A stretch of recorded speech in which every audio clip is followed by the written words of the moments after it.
নমস্কাৰ ছাৰ বাইদেউসকল, গুণোৎসৱ 2024 ৰিজাল্ট ইতিমধ্যে দিছে আৰু সেইটো আপোনালোকে কেনেকৈ চাব সেই প্ৰক্ৰিয়াটো আপোনালোকক কৈ দিওঁ। সৰ্বপ্ৰথমে গুণোৎসৱ 2024.in যিটো ছাইট আছে তাত যাব লাগিব। তাত গৈ পেলাই আপুনি লগ ইন কৰিব লাগিব আৰু লগ ইনত আপুনি কি দিব লাগিব, স্কুল ডাইচ কোডটো দিব লাগিব আৰু পাছৱাৰ্ডটো আপুনি বহাই দিব লাগিব। বহাৰ পিছত আপোনাৰ ইয়াত স্কুল ৰিপৰ্ট যিটো আছে ইয়াত এবাৰ ক্লিক কৰিব লাগিব। যেহেতু মানে সাৰ্ভাৰৰ প্ৰব্লেম হৈ আছে সেইকাৰণে অলপ টাইম লাগিব পাৰে। স্কুল ৰিপৰ্টটো আপুনি এনেকৈ ডাউনলোড কৰি ল'ব পাৰিব আৰু এইটো এই ধৰণে আহি যাব।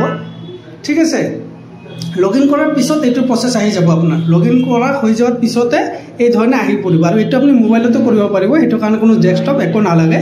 ঠিক আছে, এইটো আপুনি ডাউনলোড হৈ গ'ল। এতিয়া আপুনি বেক কৰি পেলাই আপুনি আকৌ যেটো ক্লাছ ৱাইজ যেটো ৰিপৰ্ট আছে, ক্লাছ 1ৰ ৰিপৰ্ট, ক্লাছ 2ৰ ৰিপৰ্ট, সেইটোতো যাব পাৰিব আৰু এটা এটাকৈ সেই ক্লাছৰ ৰিপৰ্টটো কৰিব পাৰিব।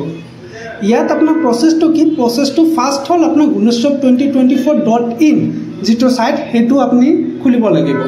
ক্ৰম ব্ৰাউজাৰত গৈ পেলাই খুলিব লাগিব আৰু তাৰপিছত কি কৰিব লাগিব, তাত যিটো লগ ইন থাকিব সেই লগ ইনত ক্লিক কৰি পেলাই আপুনি কি কৰিব লাগিব, আপোনাৰ স্কুলত যিটো ডাইচ কোড আছে সেই ডাইচ কোডটো বহাব লাগিব। বহাই পেলাই তলত যিটো পাছৱৰ্ড আছে সেইটো কি দিব লাগিব, যিটো আপুনি online school evaluation form submit কৰোঁতে যিটো দিছিলে সেইটো।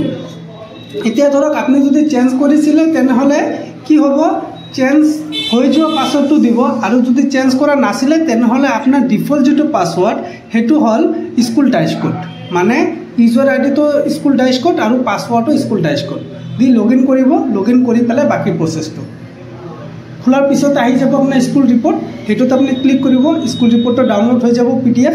তাৰপিছত আপুনি ক্লাছ 1, ক্লাছ 2 তেনেকৈ ডাউনলোড কৰিব আৰু এটা ক্লাছত ক্লিক কৰিলে কি